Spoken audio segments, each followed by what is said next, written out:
하나의 사업을 기획을 하는데 예전에는 플랜 한 개만 있었으면 되는 걸 4개까지 구매를 해야 되는 이런 것들도 좀 크게는 지금 이제 군항제가 만들어지고 처음으로 개최하지 못하는 이제 그런 것들을 시작으로 해서 뭐 취소 연기가 막 계속 오는 거죠. 이제 6월달까지 공연이 다 취소가 되는 거예요. 연기가 되고. 차를 타고 미술관에 갔다 퇴근하면 집에 오고 동성상 사람을 만날 일이 없었어요. 사회적으로는 사람을 만나지 않지만 일상생활은 가능한 형태로 그냥 제 삶이 유지되고 있더라고요. TV를 보거나 여러 가지 상황상 대단히 어려운 상황이 분명한데 이렇게 내같이 살고 있는 사람들도 꽤 많겠구나 싶었는데 주변에서 그런 이야기를 하더라고요. 휴가를 받은 것 같다. 이런 이야기를 하는 사람들도 실제로 있었어요. 코로나가 이렇게 모두에게 다 평등한 방식으로 작용하는 건 아니다. 겨울, 힘든 겨울을 지내고 봄에 아직 이제 수입이 이제 통장에 꽂히기 전에 보릿고개인데 그 보릿고개가 계속되고 있는 거죠. 원래 한 3, 4월 정도까지는 이걸 버티느냐 아니면 이쯤에서 접느냐 뭐 그런 고민들은 문화예술 쪽 일을 하시는 분들 늘 하고 계셨을 텐데 아마 우리 사회가 아마 처음으로 멈춰본 것이 아닌가라는 생각이 들었고 코로나 이후에 어떻게 대응할 것인가 다시 예전처럼 그렇게 좀 활성화하는 것을 정책 당국에서 굉장히 많이 이야기를 하고 결국 그 디지털화 아니면 AI 이런 걸로 해서 우리 사회 문제를 해결하고 그러다 보면 저는 이제 과연 이런 부분들이 과연 우리한테 해결 방법이 될 것인가. 사람들이 뭐 너무 무거운 이야기 요즘 가볍게 해요. 세상이 멈추니까 너무 좋아졌어 라는 말을 사실 쉽게 하거든요. 근데 지금 우리가 정말 뭐가 멈춰졌고 무엇을 계속 멈춰야 되고 무엇을 되게 봐야 될지 오프라인에서 온라인, 대면에서 비대면으로 전환되고 있다고 하는데 그 속도가 지금까지는 특별히 이게 전환이다라고 느낄 정도는 아니었던 것 같고 소규모 커뮤니티일수록 그런 시도 자체가 쉽지는 않은 모양이에요. 우리가 지금까지 해왔던 문화예술의 방식이 정책을 수립하고 이제 구체적으로 어떤 그 실현 단계를 만들어내는 게 아니라 너무 행사 중심, 사업 중심을 해왔다는 생각이 너무 많이 들었거든요. 그래서 코로나와 관련해서 생존에 놓여져 있는 상황인데 그럼에도 불구하고 또 사업을 또 지원하는 그것 또한 또 공모 형식으로 근본적인 대책이 있어야지만 이게 또 극복이 될 거라는 좀 생각이 좀 많이 들었거든요. 자료를 하면서 문화예술 진흥법을 들었는데 아직까지 70몇 년도에 만든 법이 아직까지 그대로 있는 게 너무 많은 거예요. 이게 시장과 뭐 여건 인프라가 모든 것이 중앙집중식으로 되어 있고 좀 포괄적이긴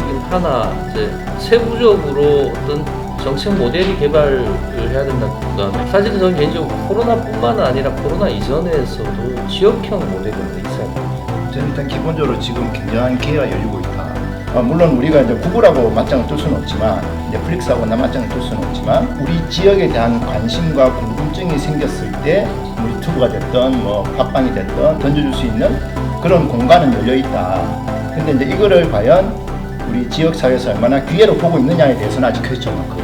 내 동네 우리 지역에 대해서 관심이 확 올라와 있는데 그게 이제 우리의 공동체라는 개념으로 이렇게 좀 진화를 하려면 거기에 대한 스토리텔러들이 막 등장을 해줘야 돼요. 경남에서 우리는 괜찮아요, 우리 잘하고 있어요 하는 어떤 그런 느낌, 이런 스토리텔러가 너무 약한 거죠. 우리 시민들, 도민들 머릿속에 지역의 관점이 생겼을 때 이때 정말 우리 지역에 대한 안전함, 자부심 그리고 그 개념이 생길 수 있게끔 하는 그런 좀 스토리텔링 활동을 많이 좀 적극적으로 해야 된다. 이제 미술관 일단 규모가 크잖아요. 그러니까 대기업적 마인드를 확실히 가지고 있습니다. 온라인의 활성화, 가상공간의 활성화, 실은 2월, 3월달부터 바로 도입하기 시작을 했고 그걸 빨리 구축하지 못하면 뒤떨어진 미술관으로 이제 가는 형국이거든요. 대책을 어쩔 수 없이 온라인에서 찾으려고 하는 자세가 나타나는 거죠. 그런데 이게 정말 추구해야 될 방안인가라고 생각해보면 좀 대단히 좀 회의적이다. 예술이라는 것은 결국 사람과 사람이 주고받는 것으로서의 어떤 소통의 영역들이라고 생각하고 그게 없는 방식으로 매체를 통한 교감이라는 것은 결국 사람이 사라지는 거.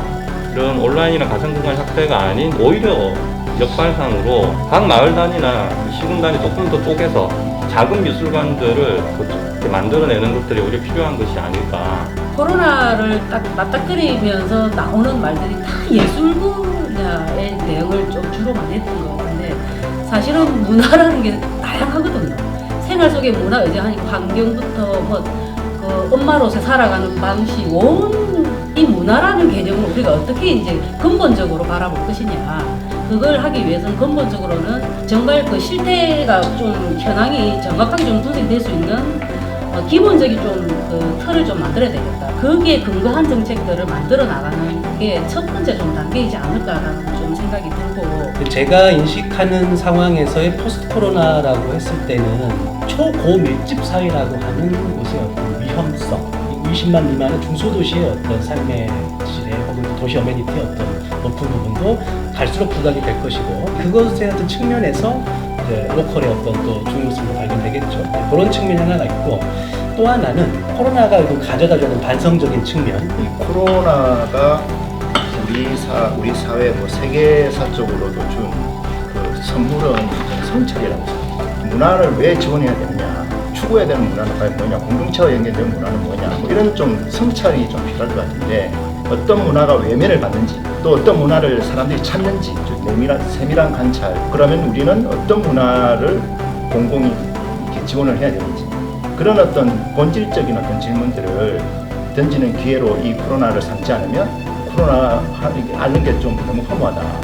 어쨌거나 코로나 이후에 문화예술 분야에도 큰 변화가 있을 텐데, 그거를 지역에 있는 개별 예술가들이 돌파하는데 상당한 어려움이 있을 거라고 보고요. 생산자 입장에서 보자면 양극화가 더 심화될 거라고 봅니다. 왜냐하면 이 언택트 문화가 활성화되면 될수록 기술이라든가 자본이라든가 비용의 문제들이 있기 때문에, 그런 것들에서 지금 기존의 예술가들이 뒤처지지 않도록 하는 어떤 기술적인 지원들이라든가 지역 내에서 실험들을 해볼 수 있는 그런 정책들이 일단은 좀 필요하지 않을까. 지금 이제 코로나가 발생하고 난 다음에 예술 정책은 긴급 구조, 긴급 재난 구조라는 측면에서 예술인 복지, 사실은 대부분이 그렇게 되었다고 봐요. 그러면 진짜 이것은 지속적으로 발생할 것이고, 그럼 다음 시대 예술은 어떻게 갈 거냐를 준비하고 고민하는 정책은 아직 나오지 않았다.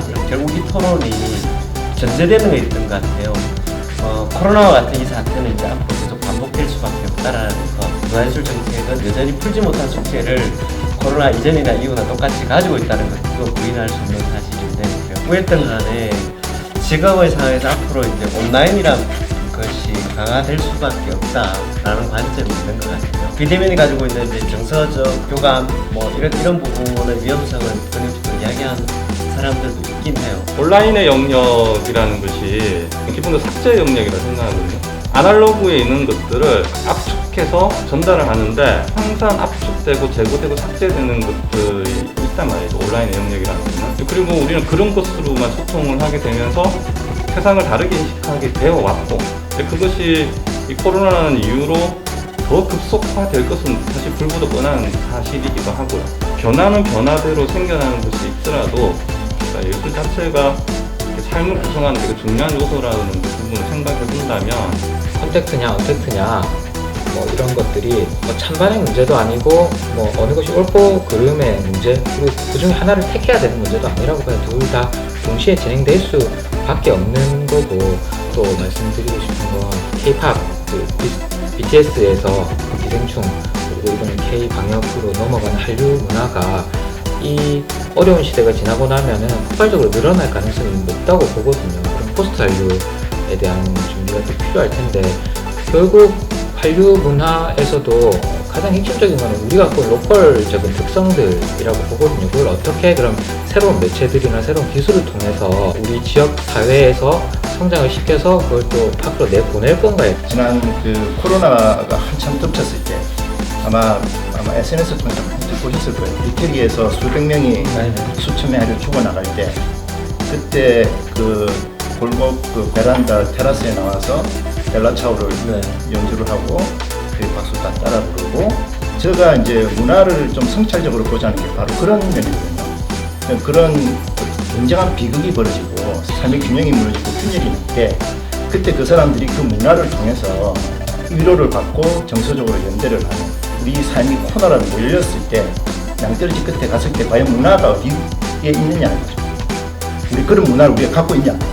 어떤 면에서 보면 지금 우리가 얘기하고 있는 어떤 문화예술이라고 하는 상당 부분은 우리 삶의 어떤 기본과 결속 정서적으로 연결되어 있는 게 아니라 나의 어떤 폼을 내기 위한 사치품 정도 밖에 안 되지 않느냐. 저는 이제 그런 성찰을 좀 하자는 거예요. 사실 이제 문화예술이라는 것은 본질적으로 공부가 안 되고 학습이 안 되면 느끼지 못합니다. 정말 어릴 때부터 교육을 해야 되거든요. 정말 우리가 그런 문화를 만들려고 한다면 문화예술 교육을 받거든요. 지영원이 할 수 있는 일은 많지 않아요. 알고 있습니다, 저도. 사실 코로나가 던졌던 것은 지역화인 것 같아요. 그런 부분에서 이제 지역이 고립적이고 배제적이고 배타적인 게 아니라 느슨한 연계와 연대로 서로가 거물망처럼 연결되는 어떤 지역. 그게 결국은 지역 내 생산, 지역 내 소비, 지역 화폐, 지역적 삶으로 이어지는 것 같다는 생각. 실질적으로 이제 지역 자율개정으로 예산은 계속 끊임없이 이제 넘어올 거고, 그러면 그것이 의미하는 바는 지역의 자율기획, 자율적인 문화 정책 역량이 굉장히 중요한 시대에 와 있는 것도 분명한 것 같고, 앞으로 그렇게 될 것 같아요. 근본적인 가치, 원래 생각했던 가치, 돌아가야 될 자리, 이런 부분들을 다시 한번 들여다보는 시간이고, 그게 어쩌면 코로나 이전과 이후가 아니라 어쩌면 다시 우리가 원래부터 있어야 될 자리를 성찰하게 만들었던 시점이 아닌가.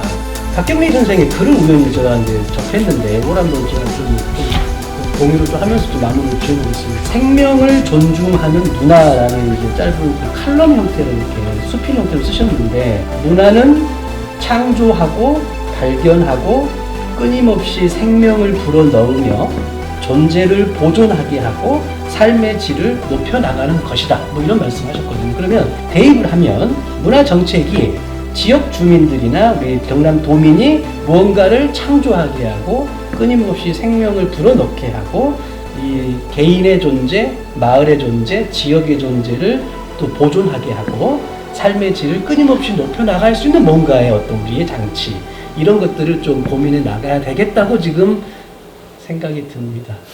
이상입니다. 네. 너무 뒤에 힘이 없어 죄송합니다.